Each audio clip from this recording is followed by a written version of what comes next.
인연보다 악연을 빨리 끊는 게 더 중요하다고 하던가요? 우리는 살면서 많은 관계를 맺으며 다양한 유형의 사람을 만나게 됩니다. 나이가 들면 무조건 피해야 하는 사람을 잘 걸러야 하는 법인데요. 초반에 제압 안 하면 여러분의 삶을 갉아먹습니다. 구독자 댓글은 보니 나는 시간 약속 안 지키는 사람과 돈 안 쓰는 사람은 100% 걸러야 한다고 하십니다. 이처럼 각자 자신만의 기준을 가지고 계실 텐데요.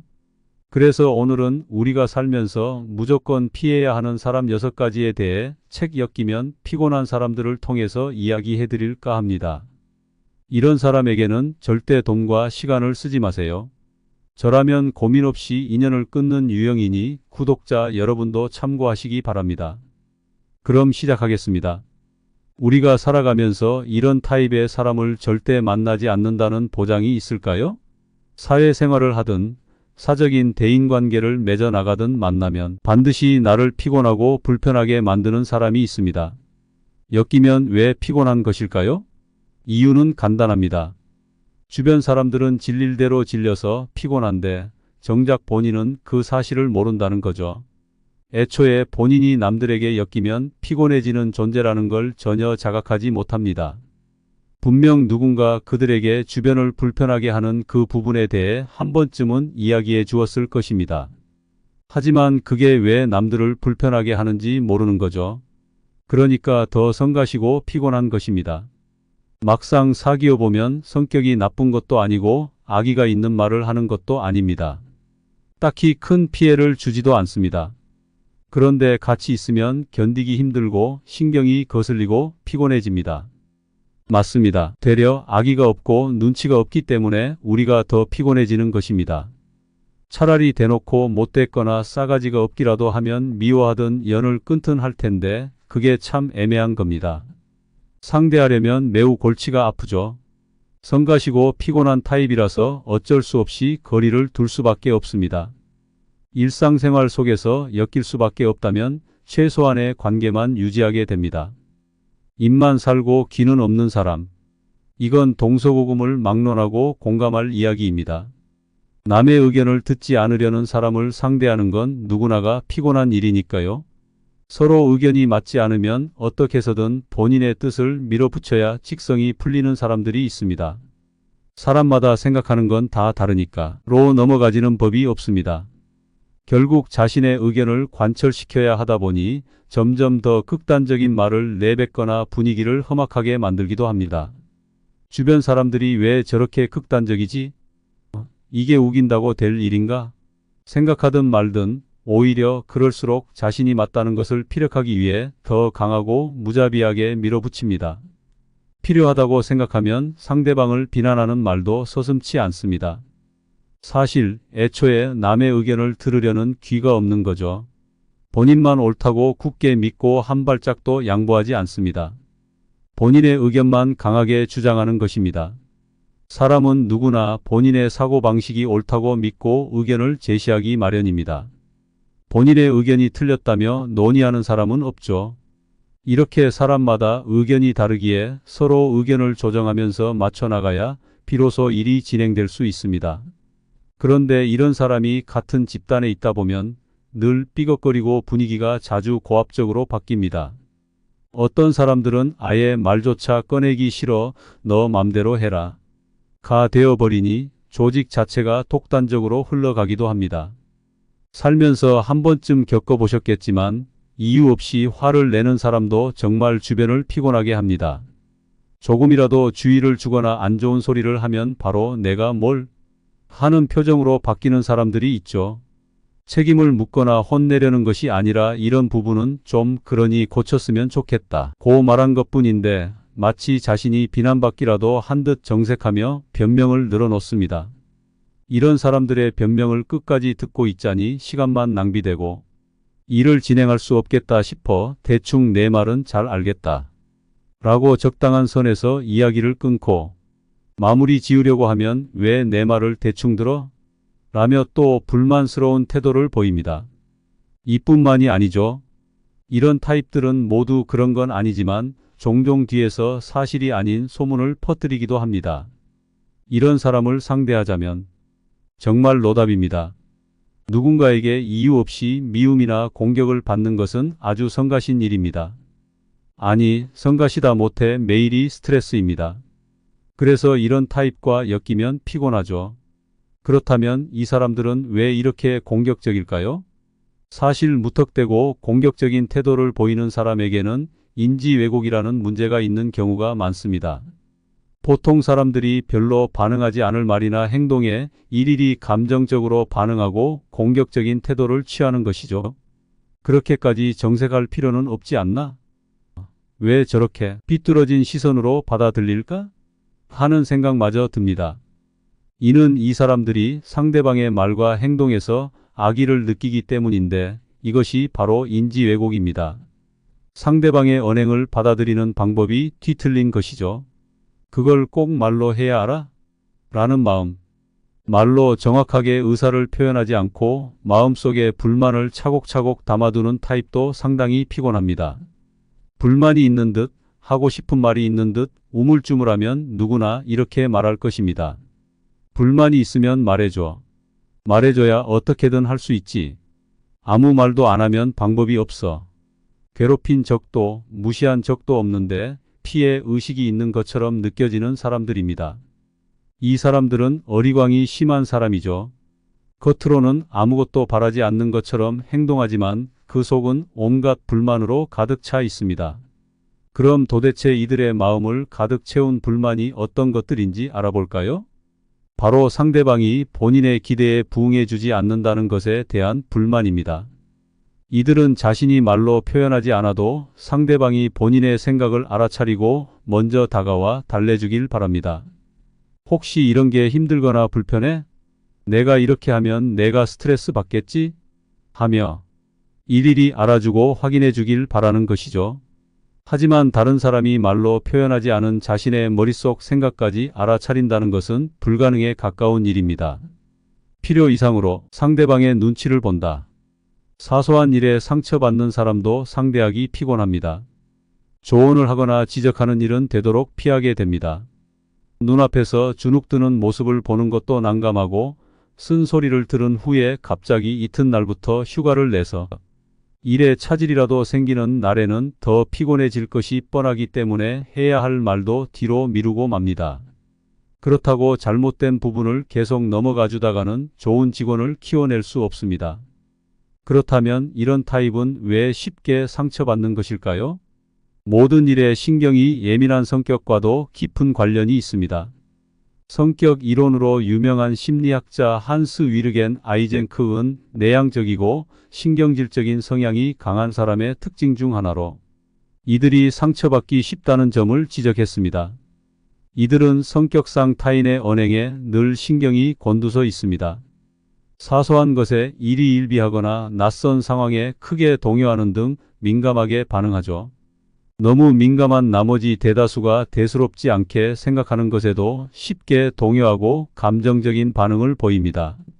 풍부한 감수성이 오히려 독이 되는 것이죠. 특히 별 의도 없이 내뱉은 다른 사람의 말에 도대체 저 사람의 말은 무슨 의미일까 하며 과하게 신경을 쓰거나 왠지 기분이 나빠 하며 속으로 앓거나 너무 깊은 의미를 부여하기도 합니다. 자기만의 세계에서 혼자 상처받는 사람. 이들은 타인의 언행에 과민하게 반응하는 것은 물론 본인의 언행이 적절한지에 대해서도 민감하게 의식해서 본인의 언행에 대한 상대방의 반응까지 예민하게 살핍니다. 상대방의 반응을 힐끗힐끗 살피며 혹시 내가 기분 나쁘게 행동했나? 혹시 내가 마음을 상하게 했나? 혹시 내가 상처를 줬나? 필요 이상으로 상대방의 눈치를 봅니다. 이렇게 과도하게 대인관계에 신경을 쓰다 보면 지치기 마련이죠. 그러니 이들은 점점 다른 사람과의 만남에 소극적일 수밖에 없습니다. 이런 타입과 엮이면 피곤해지는 이유는 이들이 자신의 감수성이 비정상적으로 과민하다는 것을 잘 모르기 때문입니다. 사람은 쉽게 변하지 않는다. 그 사람들은 본인 나름의 고집이 있습니다. 한 예를 들어보겠습니다. 소극적인 모습을 바꾸고 싶다고 말하는 사람이 있습니다. 그 사람의 이야기를 들어보면 항상 남을 배려하고 본인을 내세우지 않아서 손해를 보는 편이라고 합니다. 그런데 이런 사람들은 본인의 성격에 대해 푸념을 하다가도 이렇게 말합니다. 이런 성격이 손해를 보니까 좀 더 적극적인 사람이 되고 싶어요. 근데 주변에 보면 비정상적으로 적극적인 사람이 있지 않나요? 잘 보이려고 자신을 포장한다든지 뻔뻔스럽게 느껴지는 그런 사람이요. 그런 사람은 보기 좀 그래서 싫더라고요. 적극적으로 자신을 내세우는 사람에 대한 혐오감을 지니고 있음을 본인 입으로 말하고 있습니다. 당연한 말이지만 이래서는 소극적인 모습을 바꾸기 어렵습니다. 본인은 적극적으로 자신을 내세우는 사람이 아니라는 부분에서 그런 사람들보다는 내가 낫지 라는 본인만의 고집이 느껴지기 때문입니다. 또 이번엔 사교적인 사람이 되고 싶다는 사람도 있습니다. 이 사람은 내향적인 성격이라 무슨 말을 하기 전에 혹시 분위기 파악을 못하는 건가 하고 고민하게 되고, 그렇게 고민하는 동안 이야기가 끝나서 아무 말도 하지 못한 채 듣고만 있게 된다는 고충이 있었습니다. 항상 이야기를 주도하고 이야기의 중심에 있는 사교적인 사람이 부럽다고 말합니다. 그런데 또 이렇게도 말합니다. 그런데 사교적인 사람은 어딘가 무신경하고 경박한 구석이 있지 않아요? 그런 식으로 남한테 무신경한 사람은 되고 싶지 않은데 말이죠. 결국 사교적인 사람이 부럽다고 말하면서도 본인의 깊은 사고력과 배려심을 버릴 수 없다는 고집을 내비치는 것입니다. 본인이 변하고 싶다고 아무리 큰 결심을 해도 이처럼 마음속에 저항심이 자리 잡고 있으면 바뀔 수 없습니다. 그러니 남에게 그런 점은 고치는 게 좋지 않을까요? 라는 조언을 듣는다고 바뀔까요? 오히려 남에게 지적당하고 고치는 것이 좋겠다는 조언을 들으면 심리적인 저항심이 생기는 경우가 많습니다. 본인에게 특별한 사정이 있다며 자기 정당화로 치닫기도 하죠. 앞에서 언급한 사례와 같이 장점도 있고 본인 나름의 고집도 있기 때문입니다. 그래서 지적했다가 괜히 역효과만 날 수도 있습니다. 사람은 그리 쉽게 변하지 않습니다. 지적하기보다 그 사람의 심리 성향과 행동 패턴을 깊이 이해하고 적절하게 상대하는 방법을 연구하는 편이 나은 이유입니다. 나의 상식이 그 사람에겐 비상식일 수 있다. 개인주의가 자리 잡은 서양 사회는 남에게 의존하지 않고 자기 자신을 중심으로 행동하는 경향이 강합니다. 이를 두고 이기적이라느니 개인주의와 이기주의는 완전히 다른 의미이기도 하죠.